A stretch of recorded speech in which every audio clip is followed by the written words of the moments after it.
Bonjour à tous frères et sœurs, c'est l'interlude numéro 7.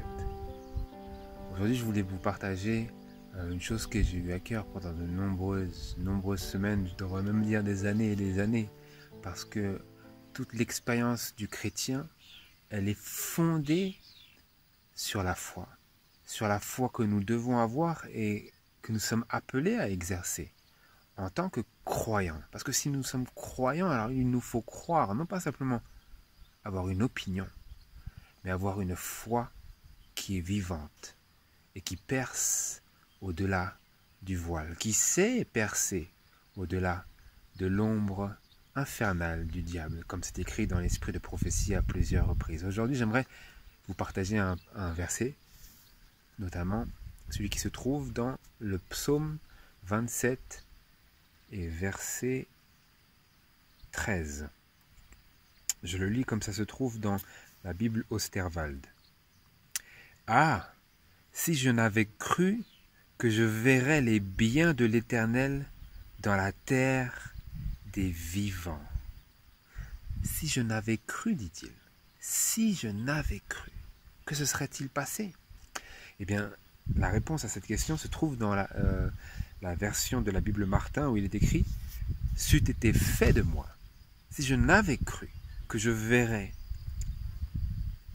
les biens de l'Éternel dans la terre des vivants, c'eût été fait de moi. » Et j'aime bien comment c'est écrit dans la Bible King James. Je vous le dis comme c'est écrit littéralement en anglais.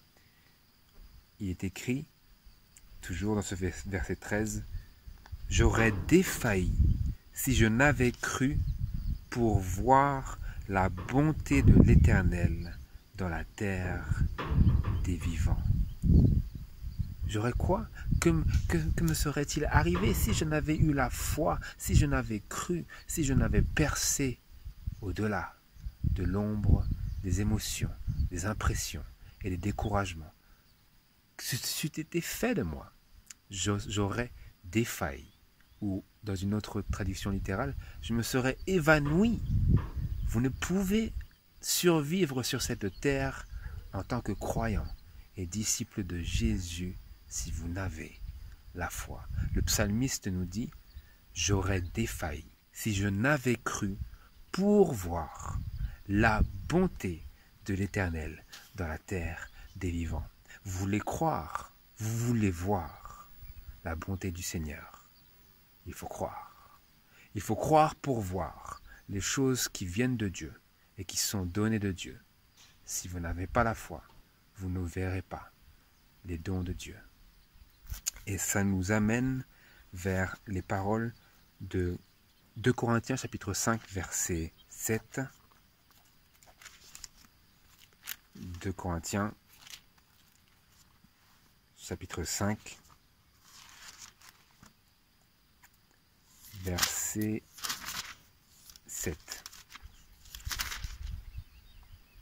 Car nous marchons par la foi et non par la vue.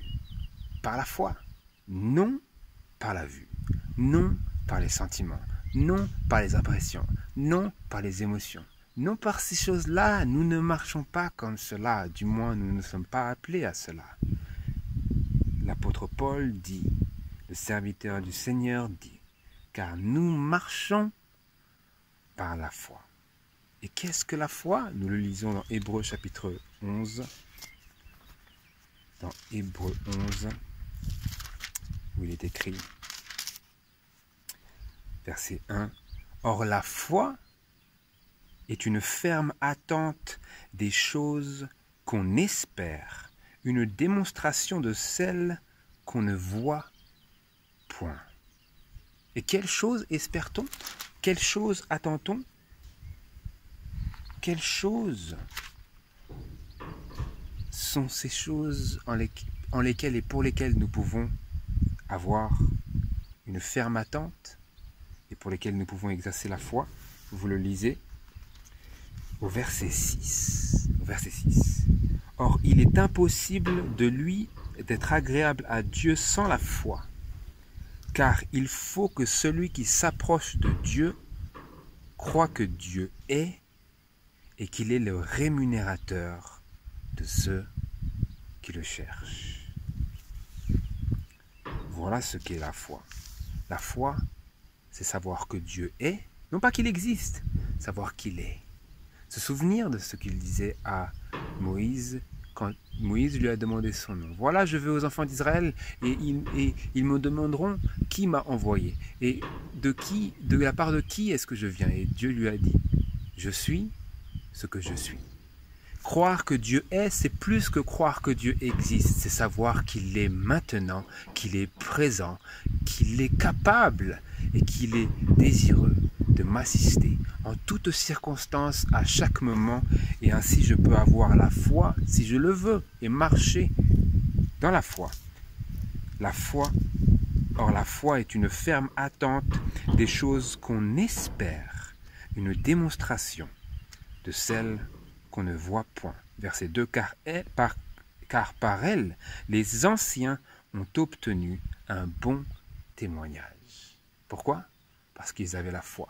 Pour croire qu'ils verraient, pour croire, pour voir la bonté de l'Éternel dans la terre des vivants. Si je n'avais eu la foi, j'aurais baissé les bras. Mais le Seigneur m'élève si je suis prêt et si je veux bien marcher, non pas par la vue, mais par la foi. Et marcher par la foi, ce n'est pas abandonner son intelligence, mais c'est utiliser son intelligence pour croire que ce que Dieu a dit est vrai, quand bien même il se peut que je ne ressente pas cela et que je ne vois pas au moment présent et à cet instant même ces choses-là que Dieu a déclarées et que Dieu a promises. Nous le voyons au Hébreux chapitre 11, au verset 8, au sujet d'Abraham, nous lisons que par la foi, Abraham étant appelé, obéit pour aller au pays qu'il devait recevoir en héritage et partit ne sachant où il allait. Abraham a exercé la foi. Il ne voyait pas ces choses qui étaient promises, mais il croyait que parce que Dieu a dit, Dieu peut aussi faire ce qu'il a promis, comme nous le lisons dans Romains. Et verset 9, il est écrit, « Par la foi, il demeura dans la terre qui lui avait été promise, comme dans une terre étrangère, habitant sous des tentes avec Isaac et Jacob, les cohéritiers de la même promesse, car il attendait la cité qui a des fondements, dont Dieu est l'architecte et le fondateur. » Abraham attendait par la foi. À son sujet, il pouvait être dit qu'il marcha par la foi et non par la vue. Et en passant, Abraham n'attendait pas la Jérusalem terrestre. Celle-ci sera à jamais détruite. Il attendait quoi? La cité qui a des fondements, dont Dieu est l'architecte et le fondateur. Celle que Dieu a bâtie. Celle au sujet de laquelle il est écrit que ses fondements sont des pierres précieuses. Cette cité, Abraham attendait avec la plus fervente attente, à savoir l'attente de la foi. La foi est une ferme attente des choses qu'on espère, une démonstration de celles qu'on ne voit point. Si nous avons la foi, nous serons prêts à patienter, à attendre le Seigneur. Et nous aurons cette ferme assurance que nous verrons les choses que nous avons attendues, non pas parce que nous avons des convictions personnelles valables, mais parce que Dieu a parlé. Et ce que Dieu a fait, cela se produira tôt ou tard. Ainsi, ceux qui sont de la foi sont aussi les enfants d'Abraham. Que le Seigneur bénisse. Amen.